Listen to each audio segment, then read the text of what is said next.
డబ్బు, అనారోగ్యం, ఉద్యోగం, వ్యాపారం అప్పులతో బాధపడుతున్నారా? వెంటనే జేకేఆర్ గురువు గారికి కాల్ చేసి అపాయింట్మెంట్ తీసుకోండి. శ్రావణ మాసం పూజల మాసం. శ్రావణ మాసాన్ని నభోమాసం అంటారు. శ్రావణ భాద్రపదాలు వర్ష ఋతువు కాబట్టి ఇలాంటి పేరుతో చెప్తారనమాట. అయితే ఈ వర్షాకాలం కావటం వల్ల ప్రకృతి పరమ శోభాయమానంగా ఉంటుంది, ప్రశాంతంగా ఉంటుంది. కొంచెం వానలు అడ్డం వచ్చినప్పటికీ షాపింగ్లకి పూజలకి పెద్దగా ఇబ్బంది ఏమి ఉండదు. మన దారిని మనం చేసుకుంటూ ఉండొచ్చు. శ్రావణ మాసానికి ముందు వచ్చిన ఆషాఢంలోనే దక్షిణాయనం ప్రారంభమైంది. దక్షిణాయనం ఉపాసనా కాలం, పూజలు ఎక్కువ చేయాల్సిన రోజులన్నమాట ఇవి.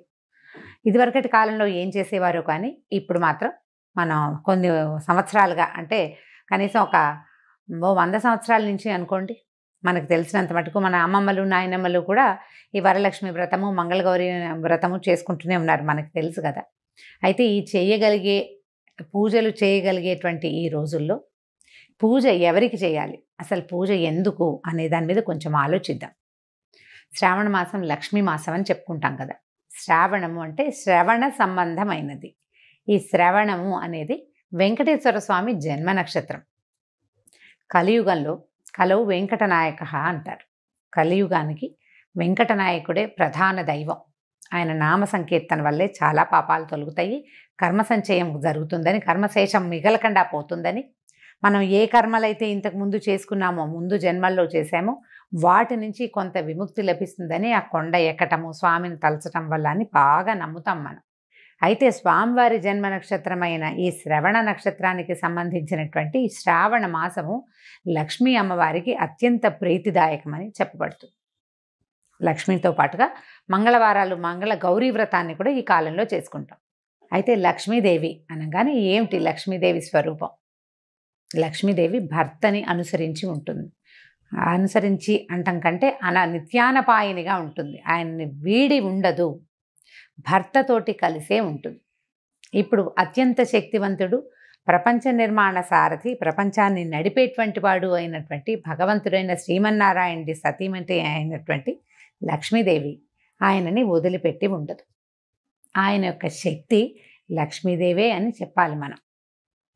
భగవంతుణ్ణి నడిపించేదే లక్ష్మి. భగవంతుడు మనని నడిపిస్తాడు.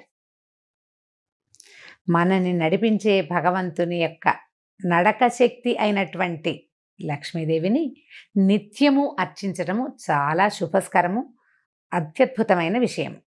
అయితే ఇప్పుడు లక్ష్మీదేవి అనగానే మనకు ఒక రూపం, ఒక ధ్యానం వస్తుంటుంది. చక్కగా పద్మాసనం వేసుకుని ఎర్రటి తామర పువ్వులో కూర్చుని ఉంటుంది.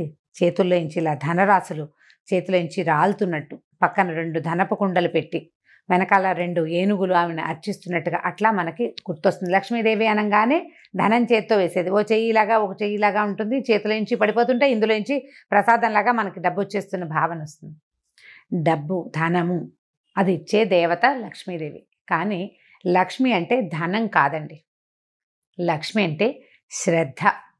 లక్ష్మి అంటే వృద్ధి. ఎక్కడైతే శ్రద్ధ ఉంటుందో అక్కడ వృద్ధి ఉంటుంది అని చెప్పబడుతుంది.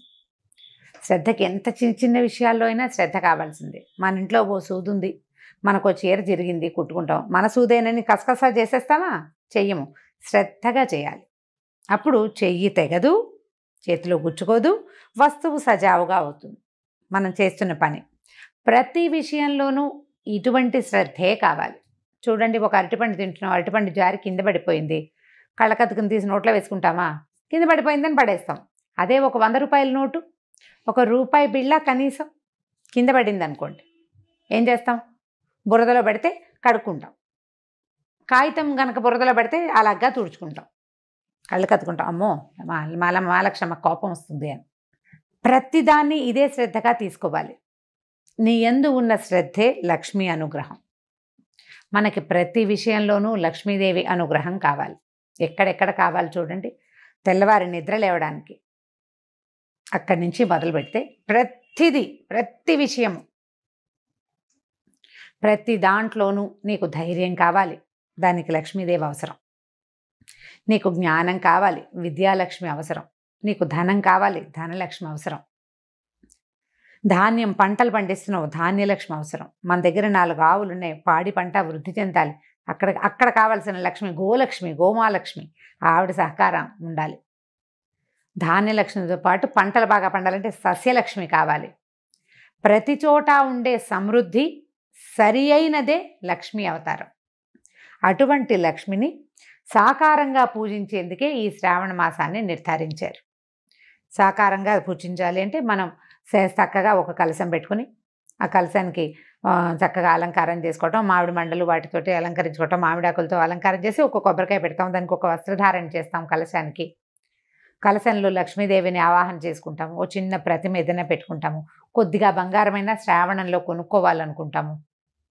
ఈ బంగారం వృద్ధవుతుందన్న నమ్మకంతో, శ్రద్ధతోటి కొన్న వస్తువు వృద్ధవుతుంది. అదే పాయింట్. ఇట్లా మనం ప్రతి సంవత్సరము చేస్తే బోల్డ్ సంవత్సరాలు గడిచే కొద్దికి బోల్డ్ బంగారం తయారవుతుంది. అయితే ఏటా వచ్చే పూజకి పెద్దగా చెప్పుకునేందుకు ఏమీ ఉండదు. కానీ ప్రతి సంవత్సరము మనం చక్కగా ఇళ్ళు వాకిళ్ళు బాగు చేసుకుంటాము, దేవుడి గది బాగా శుభ్రం చేసుకుంటాము, కొత్త ప్రతిమలు ఏమైనా కొనుక్కొని తెచ్చుకుంటాము, కొత్త బట్టలు కొంటాము, కొత్తగా ఒక లక్ష్మీ రూపు కొనుక్కొని తెచ్చుకుంటాము. పుట్టింటి వాళ్ళు ఇస్తారు, అత్తవారింటి వాళ్ళు ఇస్తారు. ఎవరికైనా ఏదైనా ఇవ్వదలుచుకుంటే శ్రావణ మాసంలో ఇస్తే ఫలితం బాగుంటుంది. బోలెడన్ని తెలుస్తూ ఉంటాయి. ఈ మార్గంలోనే నిత్యము లక్ష్మీ ఆరాధన చేయడానికి ఈ నెల రోజులు అత్యంత శ్రేష్టమైనవి. విశేషమైన ఆరాధన చేయగలిగే వాళ్ళు, చక్కగా వస్త్రాలంకరణ చేసి రూపులు కొనుక్కుని చేయగలిగిన వాళ్ళు చేసుకోవచ్చు. ఒకవేళ చేయలేని వాళ్ళు ఏం చేయాలి? లక్ష్మీ ఆరాధనకి మన ఇంట్లో ఉన్న పాత పటం కూడా పనికొస్తుంది. చక్కగా పటం తుడుచుకోవటం, అమ్మవారికి కొంచెం పసుపు గంధం పెట్టి బొట్టు పెట్టడం, తర్వాత ఒక దీపారాధన చేసుకోవటం, 4 పువ్వులు తోటి అర్చన చేసుకోవటం, లక్ష్మీ అష్టోత్తరం లాంటివి చదువుకోవటం. అష్టోత్తరం అంత పెద్దది రాదు. ఇంద్రుడు చేసినటువంటి మహాలక్ష్మి అష్టకం 10 శ్లోకాలు ఉంటాయి, చిన్నదే. ఆ 10 శ్లోకాలు చదువుకోవటం. అంత పెద్దది రాదండి మాకు, ఒక్క శ్లోకం వచ్చు. లక్ష్మీ క్షీర సముద్ర రాజతనయాంతోటైనా సరే ఆ శ్లోకం చదువుకుని అమ్మవారికి శ్రద్ధగా పువ్వులు సమర్పించి, బెల్లం ముక్క పంచదార దగ్గర నుంచి మీరు రవ కేసరి వరకు ఏది చేసి పెట్టినా సరే శ్రద్ధగా చేసి అమ్మవారికి నివేదన చేసుకోండి. ఈ నెల రోజులు ఇలా శ్రద్ధగా ఆరాధించిన వాళ్ళకి అన్ని విధాల సర్వతోముఖాభివృద్ధి లభిస్తుంది. బాగా సాంగంగా చేయగలిగిన విధానంతో చేసుకోగలిగిన వాళ్ళు చేసుకుంటారు. చేసుకోలేకపోయినా కూడా మాకు రాదు కాబట్టి మేము చేయలేము అన్న భావన పడద్దు. అసలు పూజకి రావడం కాదు కావాల్సింది, శ్రద్ధ కావాలి. శ్రద్ధతోటి లక్ష్మీ ఆరాధన చేయండి. లక్ష్మీ ఆరాధనలో భాగంగా అసలు లక్ష్మీదేవి ఏ ఏ విషయాల్లో ఉంటుందో చూద్దాం. ఎవరి దగ్గర లక్ష్మి ఉంటుంది? లక్ష్మి అంటే డబ్బు అనుకోవట్లేదు కదా, మనం చాలా విషయాలు చెప్తున్నాం. లక్ష్మి చాలా ఇష్టంగా ఉండే ప్రదేశాలు కొన్ని ఉన్నాయి. అవి ఎన్ని ఉన్నాయండి? కనీసం ఒక 30-40 నేను చెప్తుంటే అలా లిస్ట్ వచ్చేస్తూనే ఉంటుంది. శుభ్రమైన వస్త్రాలు, శుభ్రమైన ఇల్లు, అలంకరించిన వాకిళ్ళు, పోట్లాటలు లేని ఇల్లు, ఏకీచులాటలు లేనటువంటి సంసారాలు, మన బియ్యం బస్తాలు, బియ్యం డబ్బా, పసుపు డబ్బాలు, పసుపు కుంకాల్లో లక్ష్మీదేవి ఉంటుంది. ఆమెకి ఇష్టం ఆ రంగులు, అక్కడ ఉంటుంది. అందుకని చూడండి, మన ఇంట్లో పసుపు కనుక చివరికి వచ్చింది అనుకోండి, అయిపోయింది పదం వాడనివ్వరు, నిండుకుందనమంటారు. అయిపోయింది అనకూడదు, ఖాళీ చేయకూడదు. అసలు బియ్యం డబ్బాని కూడా ఖాళీ చెయ్యరు, చివరికి 2 గింజలు వెనక్కి వేసుకోవాలి. అలా ఖాళీగా ఉంచకూడదు. అవన్నీ లక్ష్మీ స్థానాలుగా భావిస్తాం. ఇతరులకి సేవ చేసే వాళ్ళకి, ఇతరులకి సహాయం చేసే వాళ్ళ దగ్గర, ఎవరైతే పరమత సహనంతో మెలుగుతారో వాళ్ళ దగ్గర, ఏదైనా తగాదా వచ్చినా తిరగబడి మాట్లాడకుండా ఎవడుంటాడో వాడి దగ్గర, వాడి సహనంలో లక్ష్మి ఉంటుంది. చిన్న పిల్లల్లో, పెద్ద వృద్ధుల్లో, శుభ్రమైన మంచాల మీద, మంచం కూడా లక్ష్మీ స్వరూపమే. మన ఇంట్లో మనం వాడుకునే తిరగలి, రోకలి, రోలు, గుండ్రాయి, ఇవన్నీ కూడా లక్ష్మీ స్వరూపాలే. వీటితోటి మనం ఎంత శ్రద్ధగా ఉంటున్నాము అనే దాన్ని బట్టే లక్ష్మీ కటాక్షం మన మీద ఎంత ఉంటుంది అనేది ఉంటుంది. దేనిని పారేయకూడదు. అన్నం వృధా చేయని ఇళ్లల్లో లక్ష్మీదేవి ఉంటుంది. ఎప్పుడూ వెలుగ్గా ఉండటం, నిత్యము దీపారాధన చేయబడ్డం, సాయంకాల సంధ్యావేళల్లో తలుపులు వేసుకోకుండా లైట్ వెలిగించి తలుపు తీసి పెట్టుకోవాలి. ఆ సమయంలో లక్ష్మీదేవి యొక్క ప్రవర్తన బాగుంటుంది. ఆవిడకి ఇష్టం అనమాట అది. ఆవిడ ఎక్కువ నడిచి వస్తూ ఉంటుంది బయటికి లోపలికి. పువ్వులతో అలంకరించిన దేవతా స్వరూపాల్లో లక్ష్మి ఉంటుంది. జలంలో లక్ష్మి ఉంటుంది. పాత్రలలో లక్ష్మి ఉంటుంది. వీటన్నిటినీ మనం శుభ్రంగా ఉంచుకోవాలి. ఇలా శుభ్రంగా ఉంచుకున్న వాటి వల్ల మనకి లక్ష్మి పెంపొందుతుంది. పాత్రలు శుభ్రంగా ఉన్నాయి, ఆరోగ్యం పెంపొందుతుంది. మంచం శుభ్రంగా ఉంది, చక్కని నిద్ర పడుతుంది, మరునాడు చక్కగా పనిచేస్తాం మనం. ఇల్లు శుభ్రంగా ఉంటే ఆరోగ్యము బాగుంటుంది, పవిత్రంగా ఉంటుంది, ప్రశాంతంగా ఉంటుంది. ప్రతి వాళ్ళకి జీవితంలో ఏవో కావాలని ఉంటుందండి.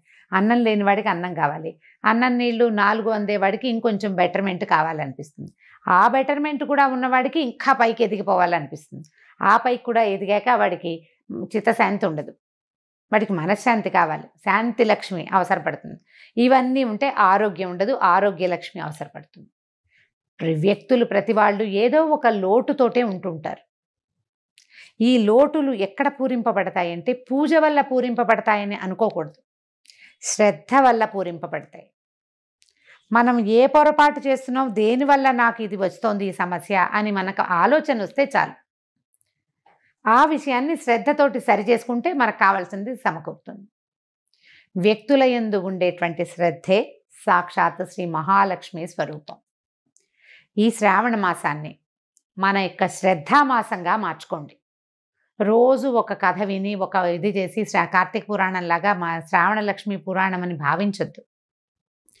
ఇవి నెల రోజులు మీరు శ్రద్ధగా కనుక ఉంటే, శ్రద్ధగా ఉండటం మీకు అలవాటైపోతుంది.